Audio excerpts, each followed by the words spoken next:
Welcome, Dr. Epic here. And what we're going to discuss today is what kind of leader is best for America? What kind of president do you actually want? Because one of our options is that fellow on the left, Woodrow Wilson, the activist. And we're going to learn all about the presidency of Woodrow Wilson. And along the way, we're going to learn about the new freedoms and the Great War, The Merchants of Death, the most shocking movie ever made, and our first lady president. We're going to follow that outline right up above my little yellow box. So put that in your notes to serve as a framework for the information that's about to follow, because we are going to build an answer to a question. We're going to build an answer to that question on the lower left. Wilson versus Coolidge, or what kind of America do you want? Evaluate the presidencies of Woodrow Wilson and Calvin Coolidge, their respective ideologies, their successes, and their failures in the early 20th century. From a modern perspective, who was the better president? And all of this comes out of the very strange election of 1912, in which 4 different candidates vied to become the president of the United States. You have William Taft leading the Republicans, Theodore Roosevelt and his splinter faction of progressives, even Eugene Debs makes a go for it on the socialist ticket. But ultimately it is that fellow right up there, Woodrow Wilson, leading the Democratic Party to a landslide electoral victory in the election of 1912. And even though Wilson's victory looks quite impressive, it's really not. He only got 42% of the vote. He didn't even have a majority of American voters behind him when he took the oath of office. There he is, taking the oath of office on March 4th, 1913. Now, Woodrow Wilson is a very unusual individual. He is the first Southerner to become president since the days of the Civil War. In fact, he's the first Southern president since Zachary Taylor, like way back in the 1850s. And he was a very unusual president.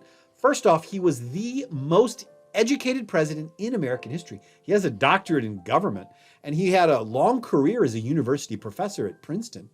Secondly, unlike any president since Thomas Jefferson, Woodrow Wilson actually wrote down his political philosophy. He wrote a series of books and articles making it very, very clear what he thought the role of government was in a society. Wilson left very little doubt to his political ideology and his ideas about the role of an activist government. And he wrote these down in Congressional Government, The State, and in a book that will become very important, Woodrow Wilson, The New Freedom. And this is what Woodrow Wilson said was the point of government. It should be the end of government to accomplish the objects of an organized society.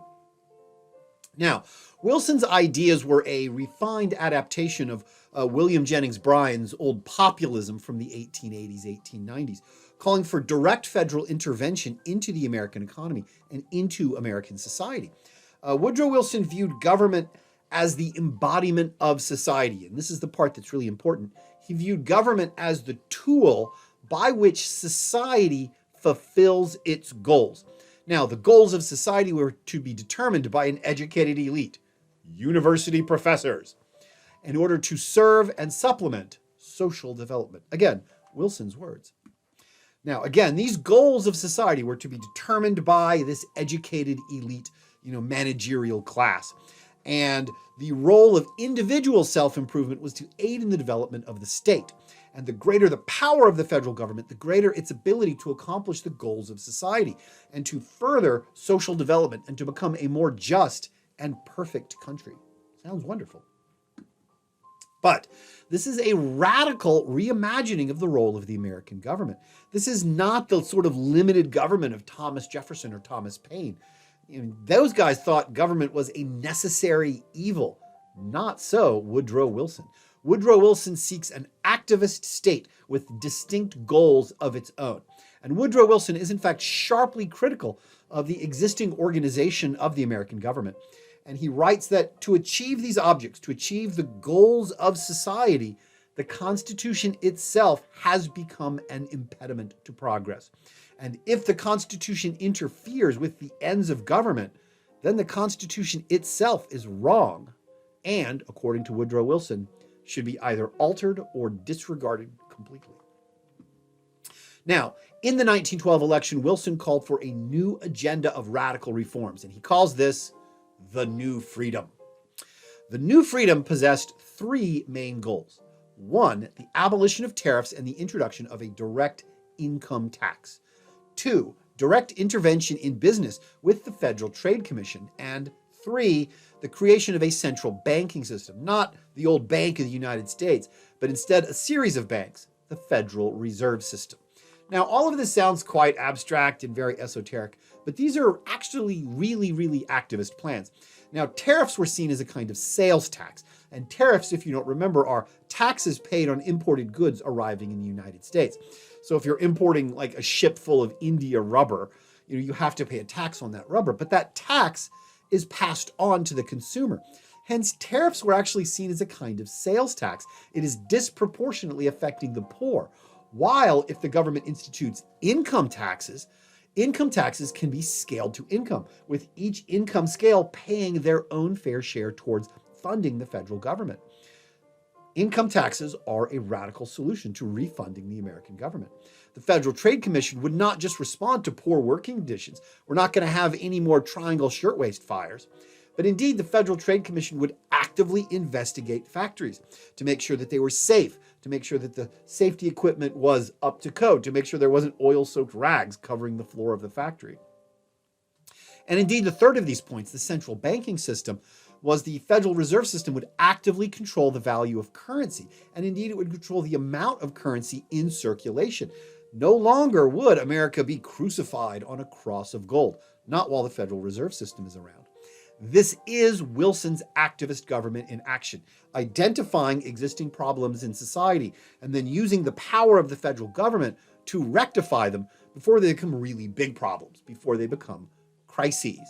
And let's just review these real quick. Okay, we have tariff and tax problems. We're going to actively fix these problems through radical tax reform and the introduction of a federal income tax. Now, that plan founders almost instantly. Because everyone points out that to have a direct federal income tax, you actually have to change the Constitution to do that. Doesn't bother Wilson. There are problems with labor and business relations. Well, we're going to create the Federal Trade Commission. We're not going to have any of this sort of ad hoc negotiation like Theodore Roosevelt did back in 1904. The currency fluctuates wildly. We're going to create the Federal Reserve System to regulate the value and the amount of currency in the American economy. Now, Wilson becomes president in 1912, and in fact, he appoints the old populist William Jennings Bryan to be his Secretary of State. And there's the two guys right up above me. In fact, in many ways, Woodrow Wilson saw himself as the successor to William Jennings Bryan. Wilson launches into a vigorous set of laws and policies aimed at bringing the new freedom into reality. He passes dozens of new laws, enacting weaker versions of basically the same thing that the populists wanted back in 1896. This includes heavy government control of the railroad, increased farm work, rural credits to the farmers, government subsidized warehouses so they could store their crops. This is what the old agrarian socialists wanted back in the 19th century. And all of this is accompanied by heavy government regulation and control of business and industry. And business and industry and the old trusts, having been bulldozed by Theodore Roosevelt, they are in no shape to resist Woodrow Wilson. Now, Woodrow Wilson's plans run into trouble with the Constitution. And again, his plan for a federal income tax is struck down. You can't do it without changing the Constitution. But again, this does not bother Woodrow Wilson. And there's his quote right up above my head. "The Constitution was not made to fit us like a straitjacket. In its elasticity lies its chief greatness." Woodrow Wilson simply says, I'm going to change the Constitution. And in fact, in and around the presidency of Woodrow Wilson, the Constitution is amended 4 times, more so than any other president other than George Washington himself. And in and around the presidency of Woodrow Wilson, there's the 16th, 17th, 18th, and 19th Amendments. And chief on his list, the 16th Amendment, the imposition of a federal income tax. February 3rd, 1913. The old tariffs are done away with, and a new foundation is laid for the funding of the federal government. So if you're ever worried, if you ever see somebody sweating in April trying to finish their federal income taxes on time, this is the moment at which the federal government creates the federal income tax. This is followed quickly by the 17th Amendment, which is passed on April 8th, 1913. Now, the 17th Amendment calls for the popular election of senators. And this was seen as a way of getting rid of some of the corruption at the state level. Prior to the 17th Amendment, state legislators had appointed senators. And it wasn't unusual for a really wealthy magnate or one of the old robber barons to just bribe a bunch of state legislators and appoint him to be senator. I'm now a senator. So it was seen to get rid of that. I mean, that's what that cartoon up ahead shows, the corrupt robber baron trying to buy his way into the Senate. From now on, senators must be popularly elected. Now, this is Wilson's government in action, identifying existing issues in society and then using the government to rectify them before they become really big problems, before they become a crisis. Do you see a problem with this approach? There is a problem with this approach. We'll get into it later. Now, while Republican resistance to Woodrow Wilson begins to stiffen, it is largely ineffective to his activist presidency. The Republicans are still divided between the Taft Republicans and the Roosevelt Republicans, each side blaming each other for the presidency of Woodrow Wilson. Also, there is a massive economic boom at this time in the United States. The United States begins to make money, like a lot of money, like stupid levels of money start to flow into the United States. Starting around August of 1914, wages go up, unemployment goes down, prices were low, and huge amounts of money are flowing into the country. America's making a ton of money. I mean, look at these economic statistics. They're right up there. Total U.S. exports almost triple. They go from 2.4 billion in 1913. By the time we get to 1917, U.S. exports are at $6.2 billion. Exports of heavy machinery go from $480 million in 1913 to $1.6 billion in 1916. Food exports more than triple, going from $190 million of exports in 1913 to $510 million of food exports in 1916.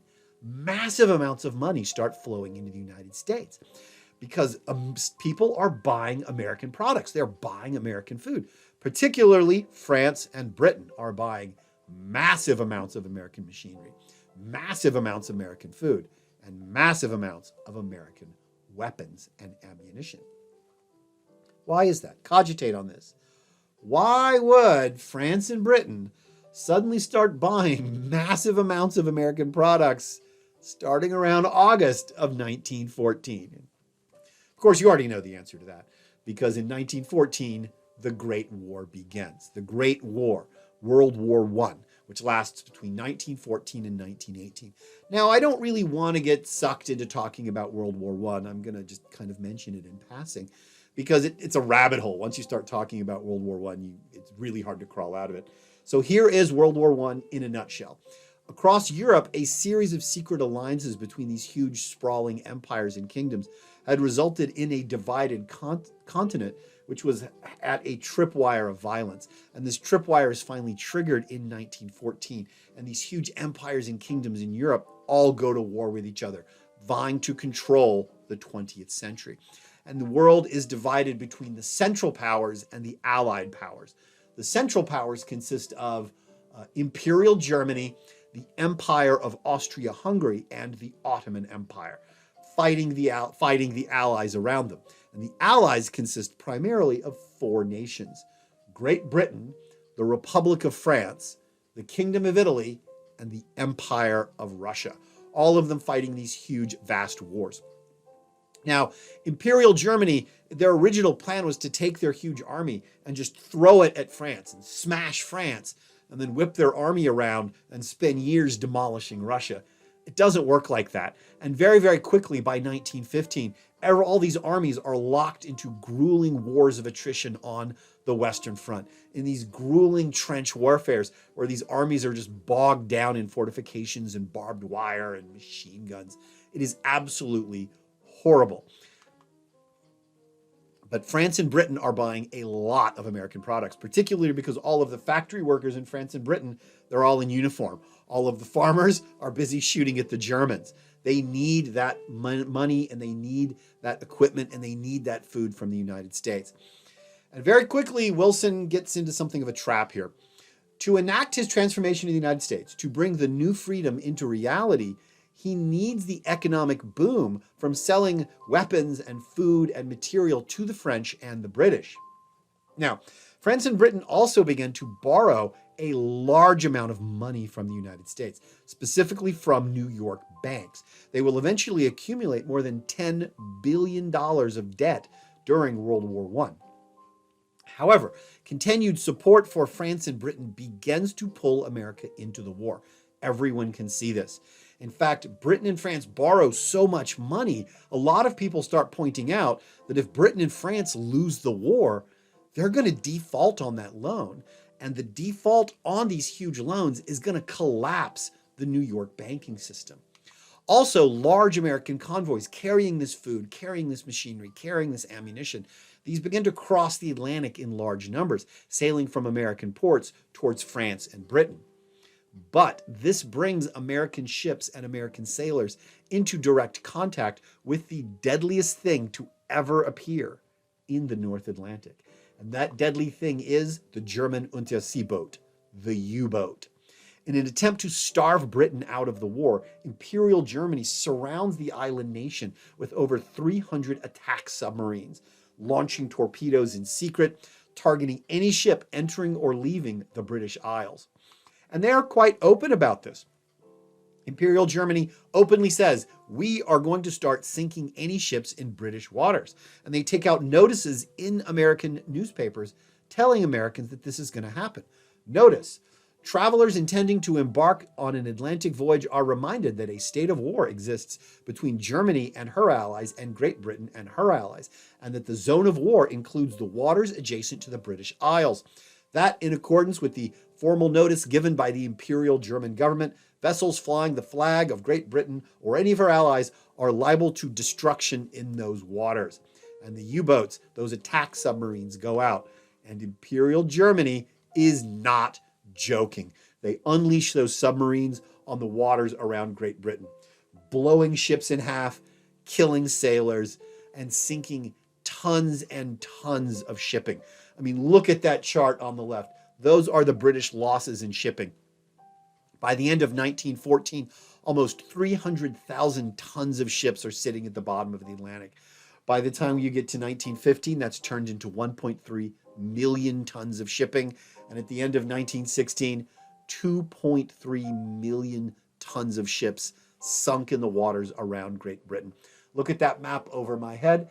Every single red dot on that map is a ship that has been killed by a German U-boat. By 1916, Britain has been brought to its knees by the German U-boat campaign, and the island nation has begun to starve.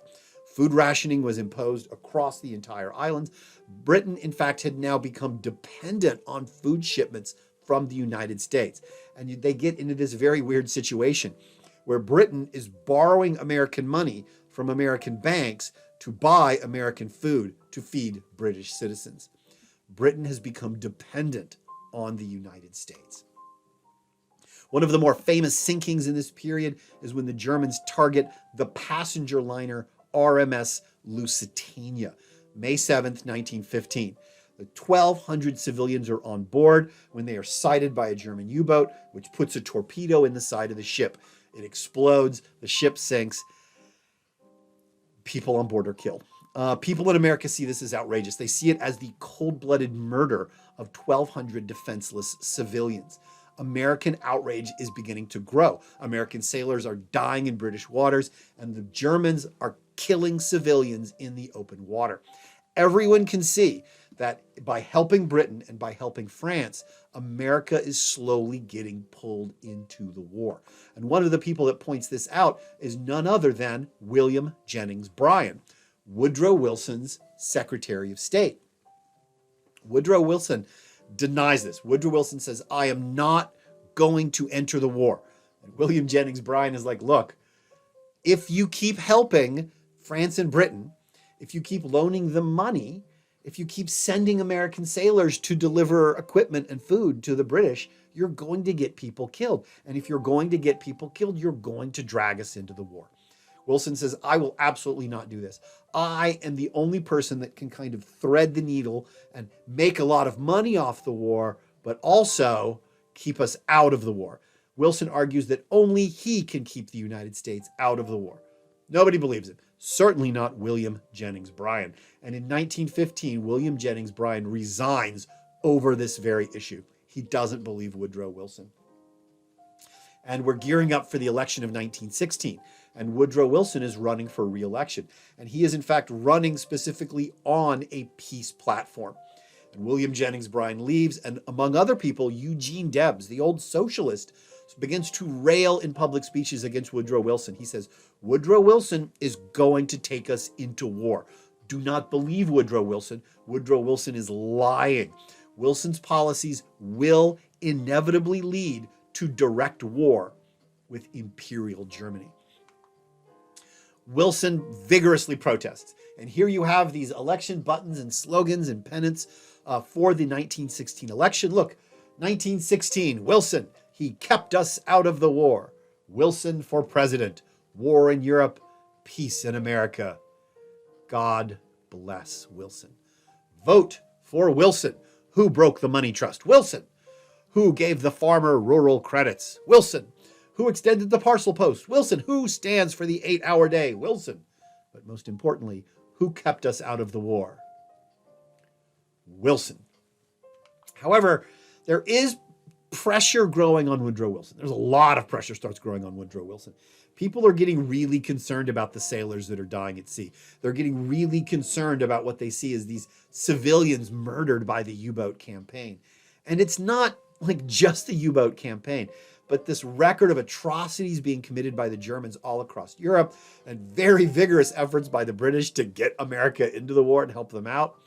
Now, Imperial Germany is not Nazi Germany. Imperial Germany in World War I is not, the Nazi Germany of World War II.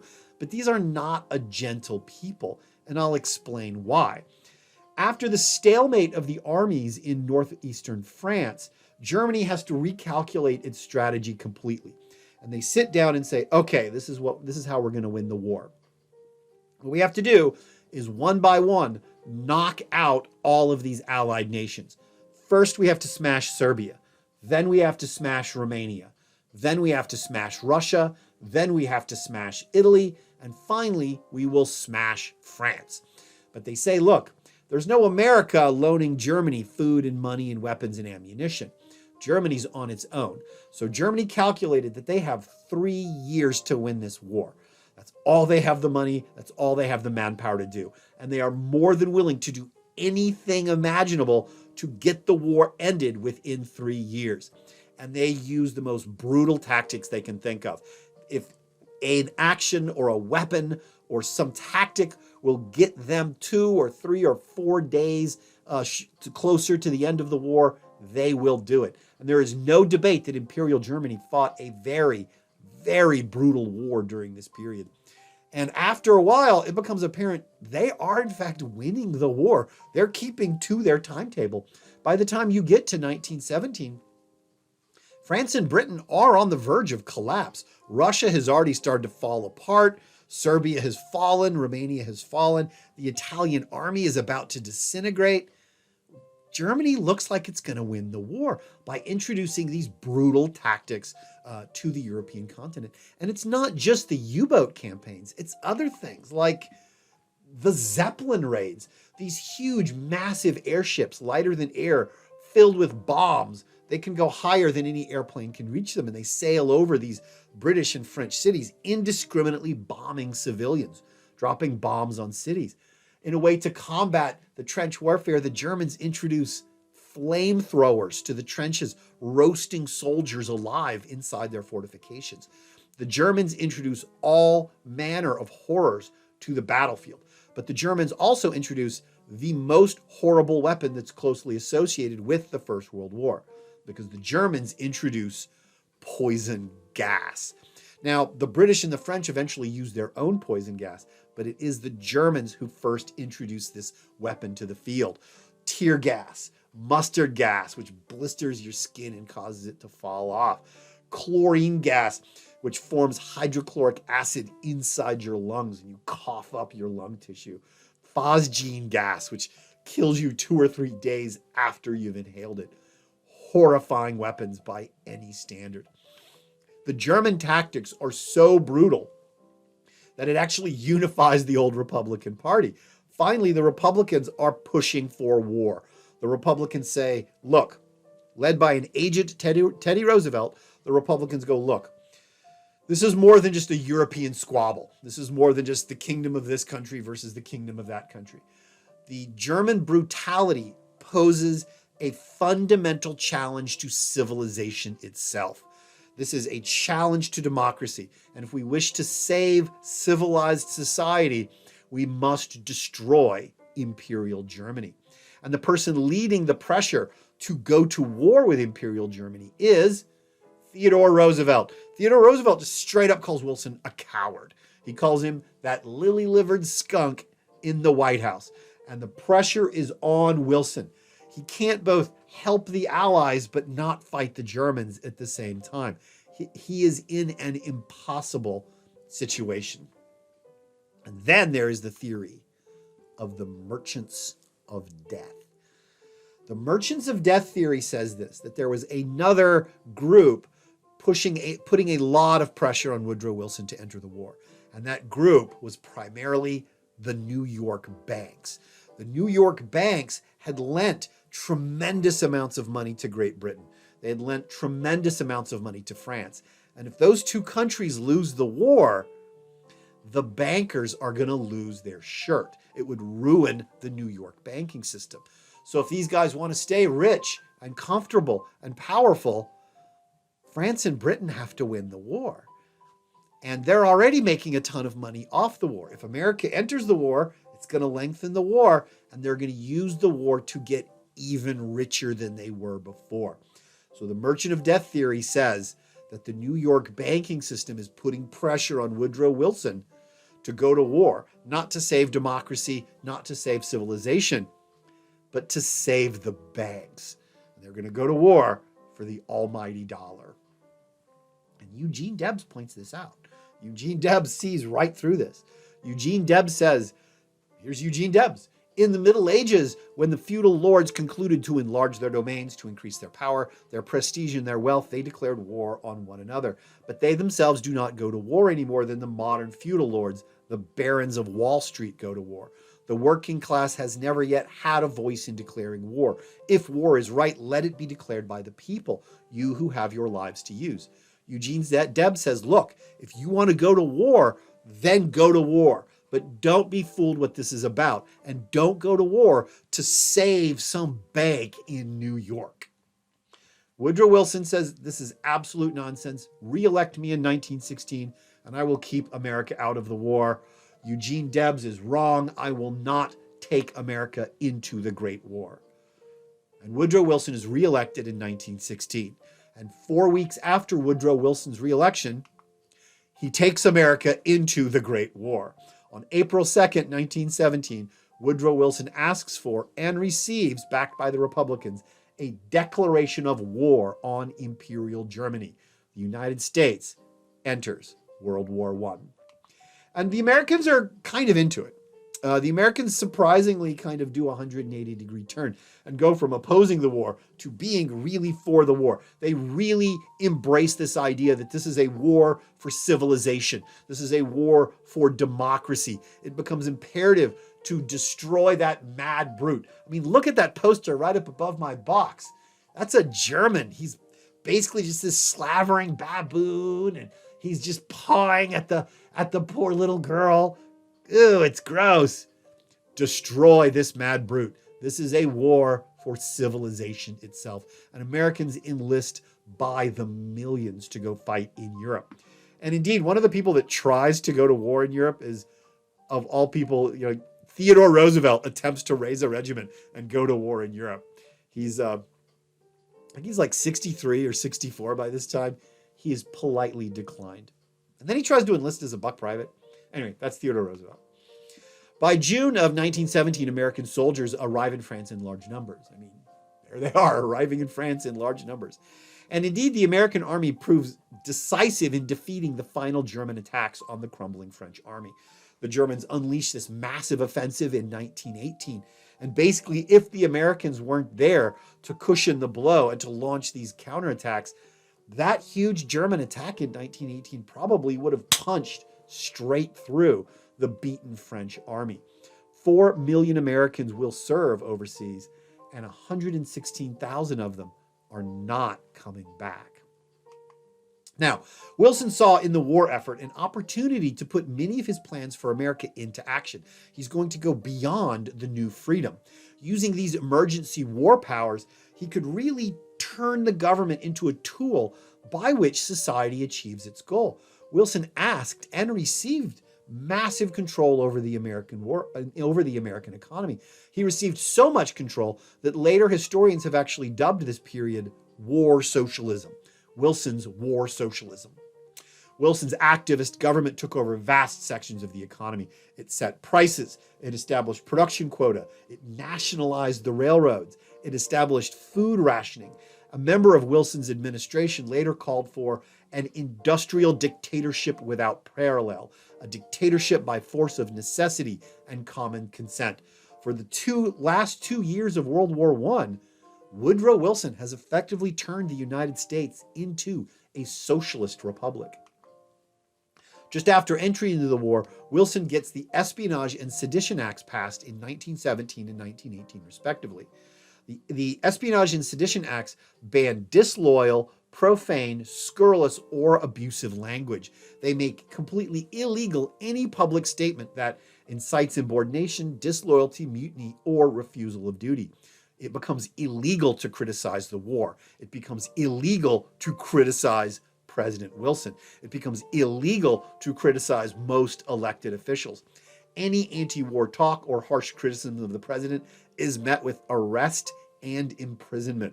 For the 2 years of Woodrow Wilson's war socialism, America basically suspended the First Amendment and made free speech illegal. And one of the first people Woodrow Wilson goes after, Eugene Debs.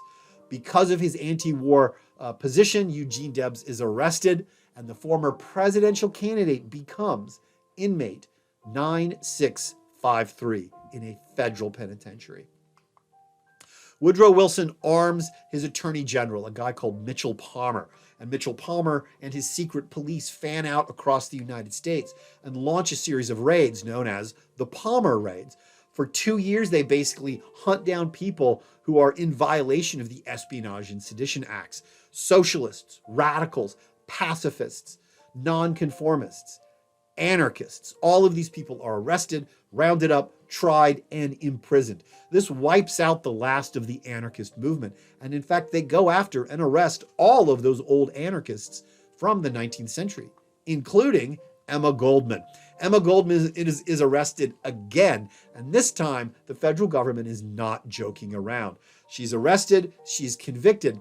They strip her of her citizenship on December 21st, 1919, and she is formally deported back to Russia. She never becomes an American citizen again and never returns to the United States for a lengthy stay. This is Wilson's government in action. The goal of society is to win the war, and the government is the tool by which society achieves that goal. The government's job is to identify issues and use governmental power to rectify these issues before they become big problems. Anti-war activists were an issue, therefore the power of the government was used to suppress and imprison them. Eugene Debs criticized the government, he goes to jail. So here are the problems with an activist government, if you haven't figured these out already. Government is the tool by which society accomplishes its goals. Okay, what are the goals of society? Who determines what the goals of society were? Who determined that poor old Eugene Debs was actually a problem? And most heretical, does society actually have any goals at all? And are these issues really problems? Was the anti-war activists, were they actually a problem? Are these problems real? And who determines this? Who determined that Eugene Debs was such a huge problem that he had to go to prison? And finally, are any proposed solutions worse than the original problem? And in the case of Eugene Debs and the anti-war activists, the answer is yeah. They didn't pose that big a problem, But to get rid of this really minor problem, you suspended freedom of speech? You suspended the First Amendment of the Constitution? Because that's exactly what Wilson did. And Wilson goes after alcohol. For instance, reformers connected with the suffrage movement had long advocated that one of the great sins of America was its liberal laws on alcohol. So if the goal of society is to make alcohol illegal, prohibition, then government is the tool to achieve prohibition. Wilson used his emergency war powers to make the production of beer and alcoholic spirits illegal and to limit the alcoholic content of drinks to less than 2.75%. That's basically half a can of light beer mixed with an equal amount of water. Now look at these propaganda posters at the top and you can see the drive to make prohibition the law of the land. There is the fat, wealthy liquor store owner. Or do you support the mother with her children? Shall the mothers and children be sacrificed to the financial greed of the liquor traffic? It is up to you, voter, to decide. There in the middle is Lady Liberty herself, shoving down the fat, German-looking liquor store owner with booze written on his belly, and she declares him to be non-essential to the war effort. Look at that poster right up above me. Do you back me? Do you support our soldiers in the field fighting for democracy or civilization? Or do you support booze? Vote yes on prohibition. It works. January 16th, 1919, the 18th Amendment is passed. The United States is voted dry. It becomes illegal to import, sell, or produce alcoholic spirits of any kind. The United States has entered the era of prohibition. Now, prohibition would last 13 years, and it would be considered one of the greatest failures in American history.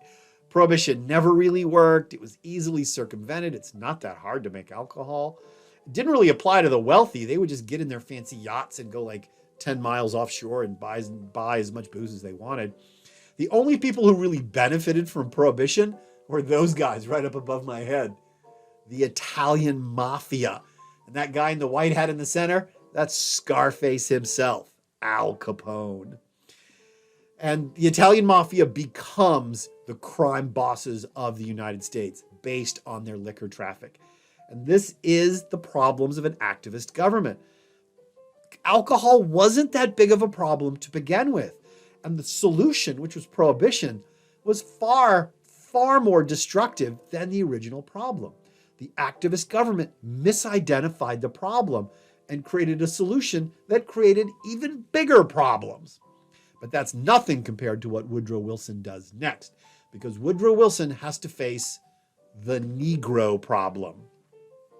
Now, persecution under Jim Crow and the economic boom created by the Great War created something called the Great Migration. That is the Great Migration, and those people are in the Great Migration. The Great Migration is the largest internal population movement in American history. More than 6 million African Americans fled the Jim Crow South, seeking a new life in the big cities of the North, the East, and the West: Los Angeles, Chicago, New York, Detroit. African Americans moved into the great cities of the North and East, where instead of a promised land, they often found that the local whites resented and protested them. There's an account of an African American surgeon from Louisiana who moves from Louisiana to Los Angeles. And he says, "I left the land of Jim Crow to discover the new land in California, the land of James Crow."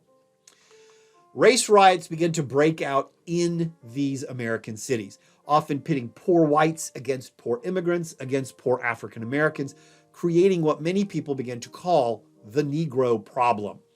So you have these race riots, you have all of this violence, all of this racial violence in these American cities. So what would an activist government do?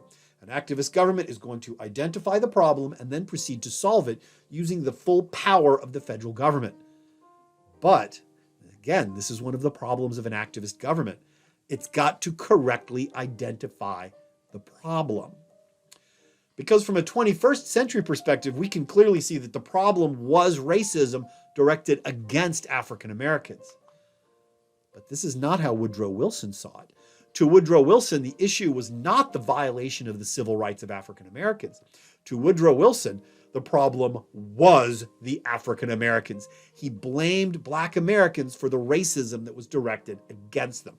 And then he proceeds to use the full power of the federal government to solve this problem. He uses the federal government to begin to force Black Americans out of all public life. To Woodrow Wilson, Jim Crow is not the problem. To Woodrow Wilson, Jim Crow is the solution.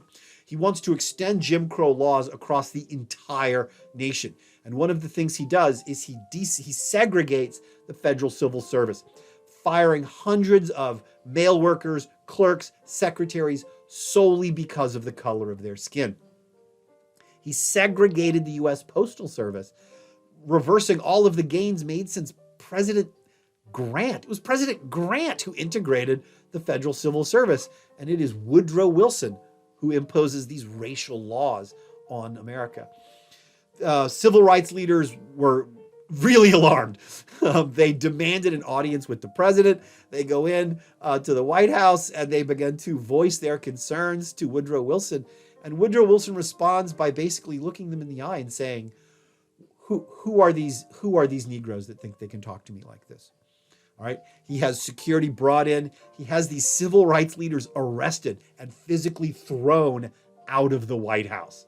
Woodrow Wilson is no fan of civil rights or African Americans. Now, remember this book, Back from the Gilded Age? It was a bestseller in the 19th century, The Klansman by Thomas Dixon Jr. And basically the plot of The Klansman is how the Ku Klux Klan saved America from racial equality. That's the actual plot of the book. The heroes are the KKK. And this best-selling book during Wilson's presidency was turned into the most shocking movie ever made. The first truly American blockbuster, D.W. Griffith's Birth of a Nation, founded on Thomas Dixon's The Klansman. It is a silent movie that shows how the Ku Klux Klan saved America from racial equality. And it's an enormously popular movie. It remains to this day probably the most shocking movie ever made. It was released in 1915. I've seen it, and it's a surprisingly well-crafted movie. That's actually one of the more shocking things about it, is you find yourself really sucked into the movie, and you find yourself like rooting for the heroes of the movie, who are Klansmen. And you're like halfway through the movie, you have to say, whoa, time out. I'm not rooting for these people. They're all evil.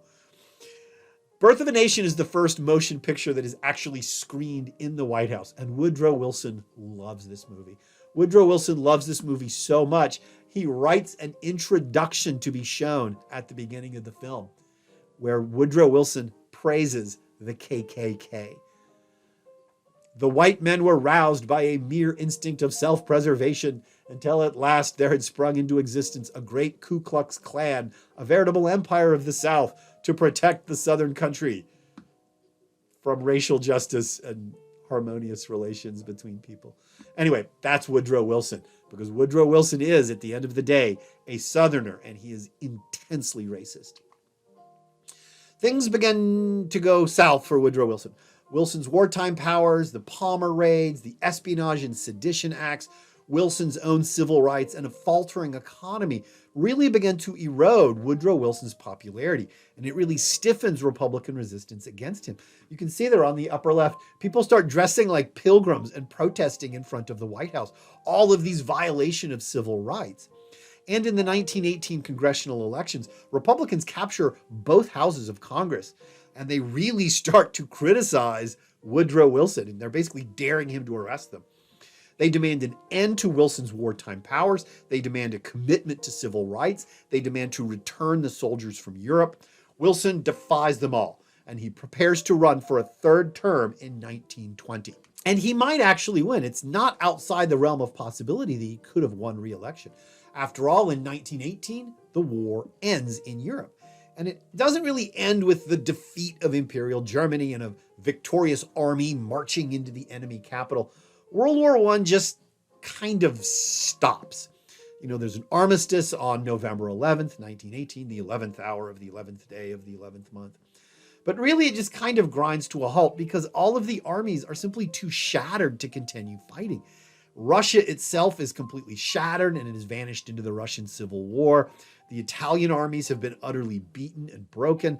The French army is a shadow of what it used to be. The British army is hardly any better. And even the mighty German army finally cracks and falls apart at the end.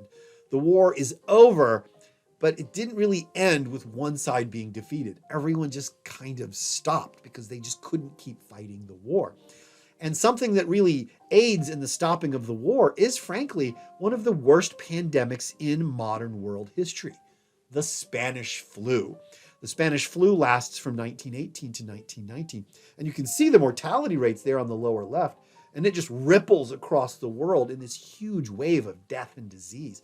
The Spanish flu infects 500 million people, killing somewhere between 30 and 50 million people.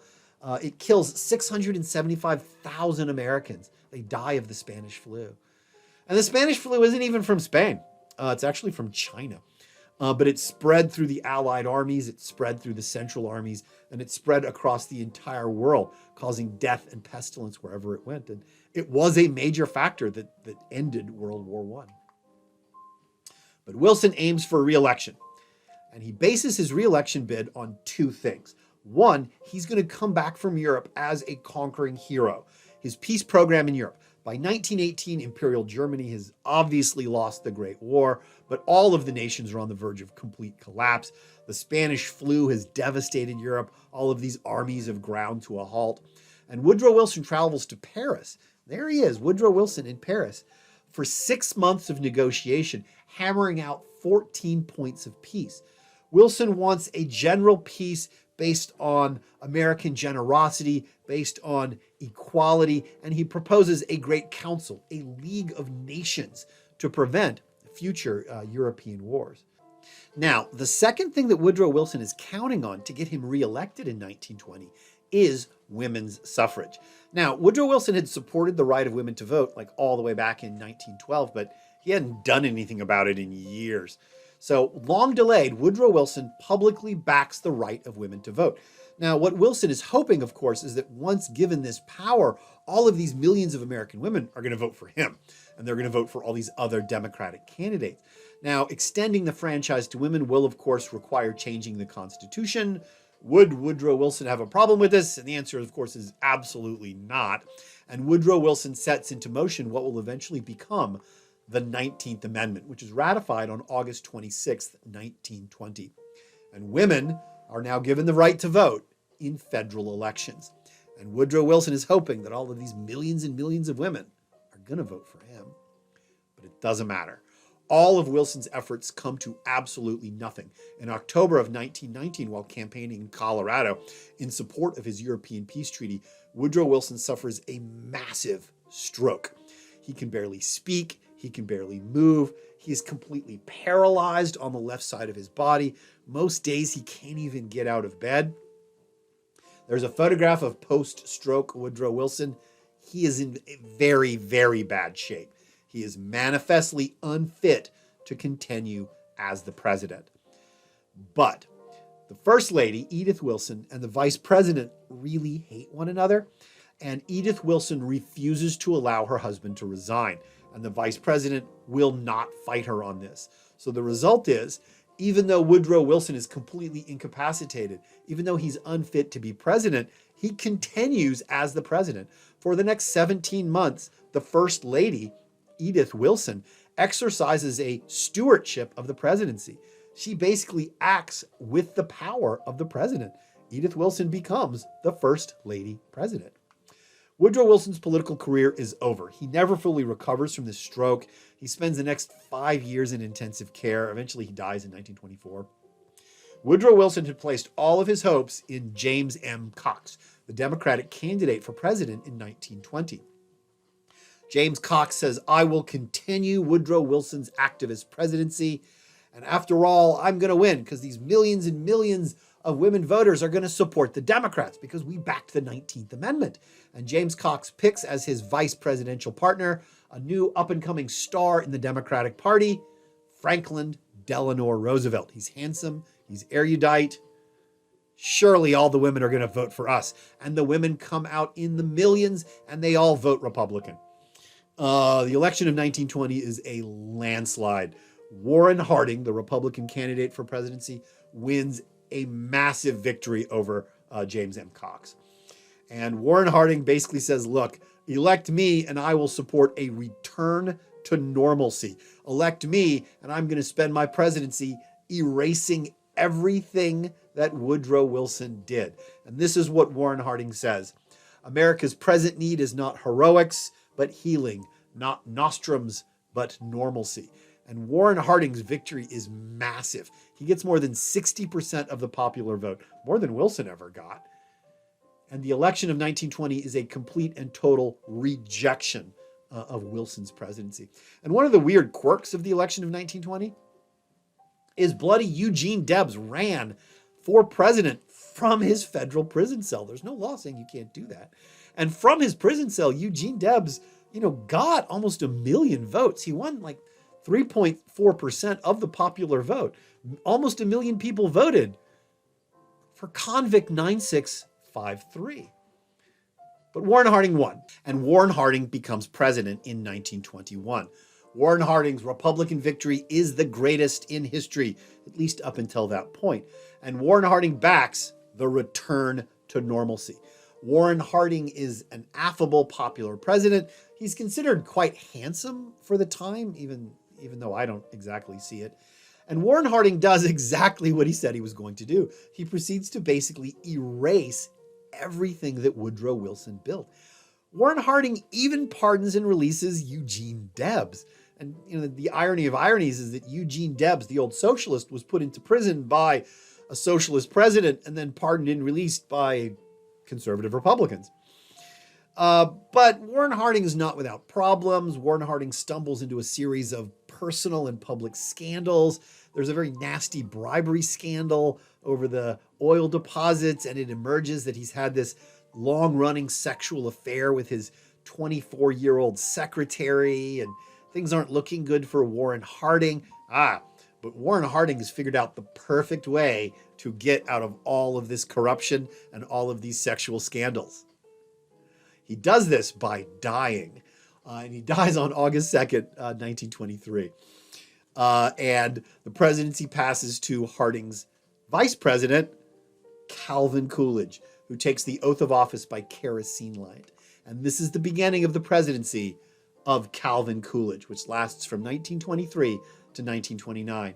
And we'll get into the presidency of Calvin Coolidge in great detail next time. And I will see you there.